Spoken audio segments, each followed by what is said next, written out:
Hey dreamers, and welcome to Dreamers Unite, the talk show for dreamers. I am your host, Sherry Pullum, and as always, I am grateful and honored every time you come to this channel to spend time with me. Well, we are excited. This is the month of November. So what does that mean? The T-Neck International Film Festival is here. Please don't forget to subscribe if you have not already. And like us, follow us on social media. And of course, we always welcome and appreciate your comments. So let me get to our wonderful guest, Caren Zucker. She is an award-winning veteran journalist and television news producer. She is the author and filmmaker of In a Different Key, which focuses on the history and challenges of autism. Welcome, Caren, to our show. I'm so happy to have you here. Thank you for having me. It's a pleasure. You are most welcome. I'm glad you're here. First of all, I love the film. Thank you. Heartwarming, moving, educational, inspirational. That's great. That's yeah, the idea. And I think that so many people will want to see this film, and it's necessary for them to see this film. So it starts off with really a simple but not simple question. What is autism? So can you break that down for our viewers? Well, actually, it's not a simple question at all. Yes. And literally, autism is a huge spectrum. And you can have one person who can lead an independent life and can work and have a family, but does have struggles. And you can have another person who will need support for the rest of their lives and could be in diapers. So the breadth of that spectrum makes it very, very complicated. It makes it complicated for services. It makes it complicated for society to understand. It is not a one-size-fits-all. I mean, as we say in the community a lot, if you've met one person with autism, you've met one person with autism. And it's a complex social communication disorder at its core. Got it. And so you authored a book, In a Different Key, The Story of Autism. So tell me a little bit about the book and tell us what inspired you to turn this into a film. Well, actually, I'm a producer by trade. So my co-director, co-author, and I had covered autism at ABC News for over 20 years. Got it. And in covering autism, we were trying to... I asked him to come on board when my son was diagnosed back in 1996. And we started to do a series of stories called Echoes of Autism. And we did that, for more than a dozen years, and trying to educate the public about autism. And we were the first network news team to do a story on autism. We did a half-hour special for Nightline. Excuse me. And then at some point we decided we wanted to do something that was more everlasting. Mm-hmm. And so we did the History of Autism. And that's very different than the film in some ways. We still carry the thread of the first person ever diagnosed with autism, and we do still look at the past and how far we've come and how bad it was. But the book is really the history. And the film is a combination of the history and sort of more where we are today. And the goal of the film was... there wasn't a goal in the book as much as there is in the film, which is for people to just sort of see that it's not so hard to have the back of somebody who's different. And we sort of hope when you walk away from the film that that's what you see. Yeah, and I love the title, In a Different Key. And we're all different, Yeah, exactly. We're all so different. Mm-hmm. It also talks about your journey with your son. And from the first time, you researching from the first person that was diagnosed with autism. Was that what inspired you to write the book, because of your son? The book wasn't about my son at all, really. Okay. The book was really a historical look, and it was to educate the world. There really hadn't been a book written like that prior to that. And in fact, I've never been on camera before. I've been a producer. I've always been behind the camera. And if my co-director was here, he would he would explain how difficult it was to get me on camera to tell the story. But the story is so complex, and there's so many stories that we tried to interweave within the film that we felt, well, John actually felt really strongly that I should be the storyteller to weave it together, and because I had the personal story of my son, so that people could see that this is a labor of love. This story matters on a lot of levels, and it was the best way to really tell the story of the first person ever diagnosed with autism, and where we are today. Yeah. And so I shared my story, in some ways to make it more personal. Yeah, and that always takes a lot of courage, really, to share your story, your personal story, and you did a great job. Your co-author and co-producer, John Donovan, should be very proud. Yeah, and you're doing a great job today. So I really thank you for being here, because you mentioned to me being on camera is not your favorite, but we appreciate you sharing your story with us today. Well, it's important. I mean, it's important that people see the film.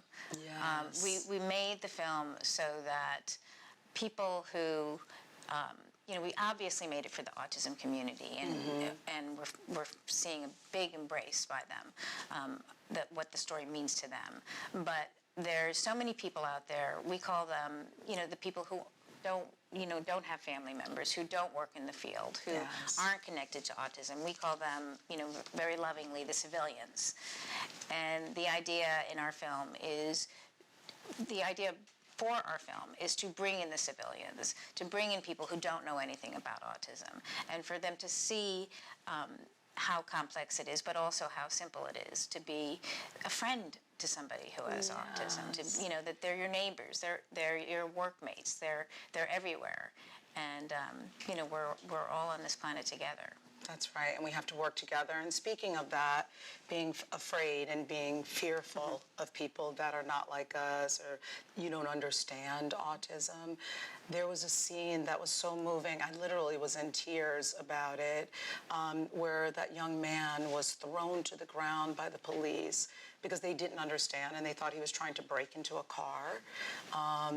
So tell us a little bit about that but there was also some hope in it, that there was some police training. Also, there's programs out there. So talk a little bit about that, please. I've seen that scene, hundreds of times, and there isn't a time that I see it that it doesn't turn my stomach. And, you could argue that a lot of that was just this police officer being completely uneducated to what autism was. I personally, there's nothing acceptable about that moment to me. No. But what it does bring out, and you did bring up that there is training going on now for police officers around the country. And again, this is the kind of film that we want to bring this to police departments, because you can do a training session with police officers, and if you do that, first of all, you need to have people with autism.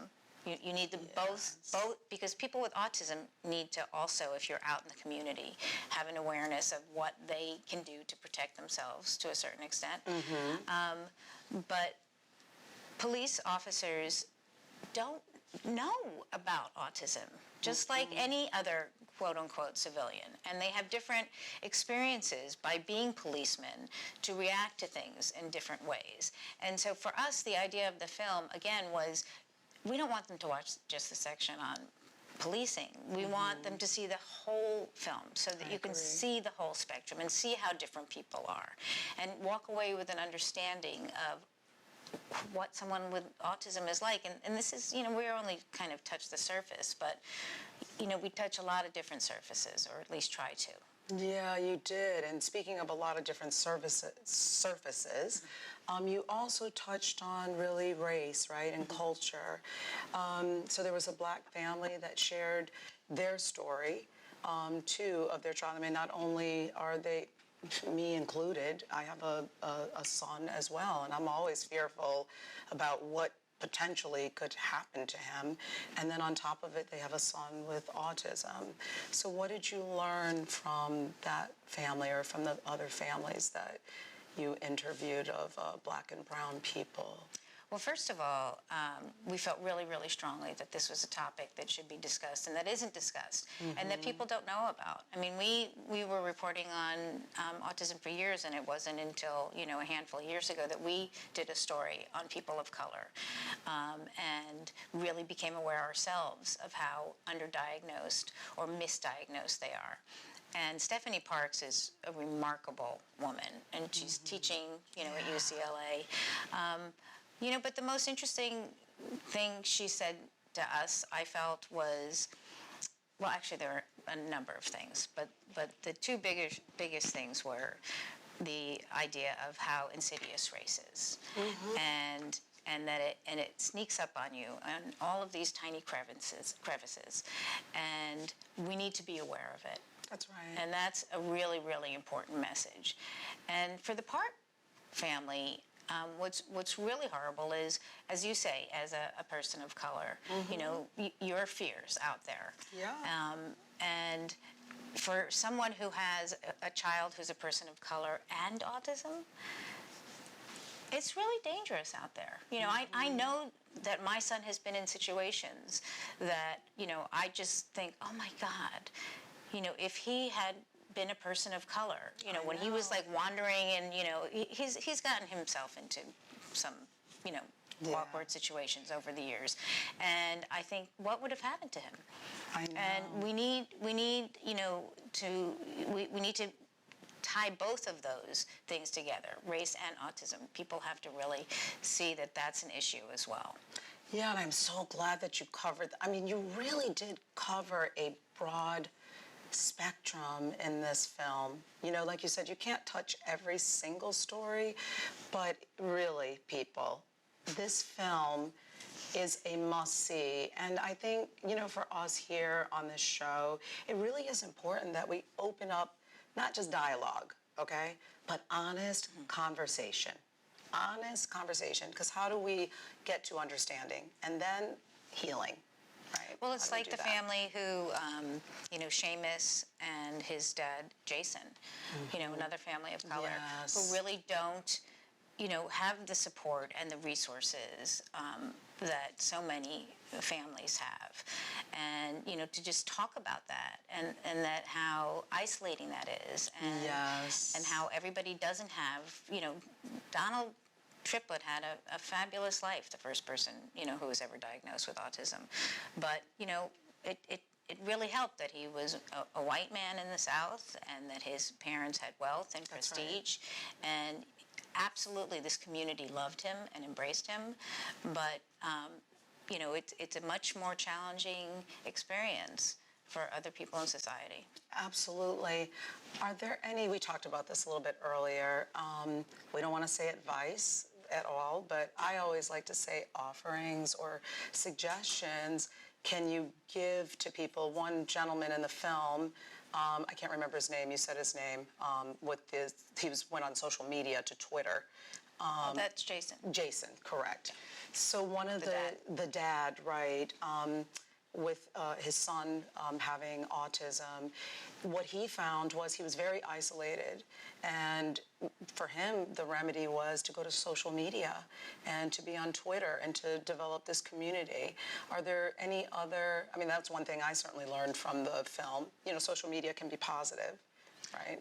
But are there any other sort of suggestions, offerings for people who don't have the support, who don't have the resources, and they find themselves with an autistic child or a loved one? Well, I think at the beginning and end of the day, it's early intervention. Starting early with our kids is their best chance of whatever steps forward they'll take and that they'll make. But also, really, I think one of the messages that I'd like to see people take away is that if you start early, if you start these children in programs together, if children who have autism at 2 and 3 years old are with typical children and they're working together and they're playing together, they grow up to become adults that feel comfortable with that there's nothing different to them if they start as young children. And I think that's a key thing that we should be doing in society. That if we create, it's creating future ambassadors to respect and care about people who are different, and they don't really think about it that much if they grow up with it. It just becomes what is, as opposed to what needs to be learned. I love that, creating future ambassadors. Yeah, so let's create future ambassadors instead of being afraid of the different, embracing it. Well, that's what Danny Obedin, who's the teacher of the community school that's in our film, that's how he described it to me, and I think that's starting young and integrating, and it doesn't have to be autism. It can be any sort of differences.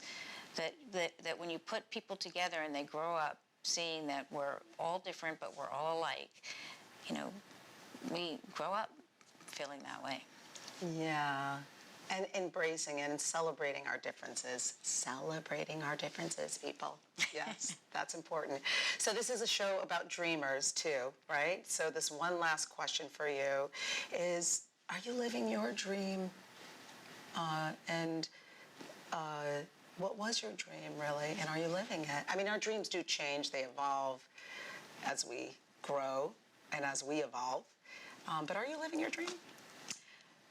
The dream is a work in progress. And right now, the dream is to get the film out there. Yeah. Is to get people who don't know about autism to know about autism. Yes. And to, I want to change the world. So I'm working on it, but I'm not living it yet. I'm trying to make it happen. And to me, the film is the dream that I'm trying to get out there, really. And we're doing it. We're starting to do it. It's one person at a time. You're clearly a convert. So thank you for that. Yes, one person at a time. I always say it starts with the I, right? And then it's like that little ripple effect as you put your finger in the water, just spread out to the world. So let's tell people where they can find In a Different Key at the Teaneck International Film Festival, which starts Thursday, November 11th. It goes all the way through the 21st of November on Cedar Lane at the Teaneck Cedar Lane Cinemas Theater. And so let's tell them specifically what day your film, In a Different Key, will be playing. Ours is playing on Friday night at 8 p.m. That's Friday the 12th, November 12th, and we're super excited about, I'm from Bergen County, so I'm proud to be able to show the film. Yes, and I am proud. Festival. I'm proud to be a part of it, to spread the word, to spread the dream. So I appreciate your time. Thank you so much for enlightening not only me, but our guests and really the world. So again, Teaneck International Film Festival, In a Different Key, November 12th, 8 p.m. Love for you to come. And yes. Thank you so much for having me today. You are very welcome. You are so welcome. Well, that's it for us, dreamers. Do not forget to subscribe and like us, and certainly, again,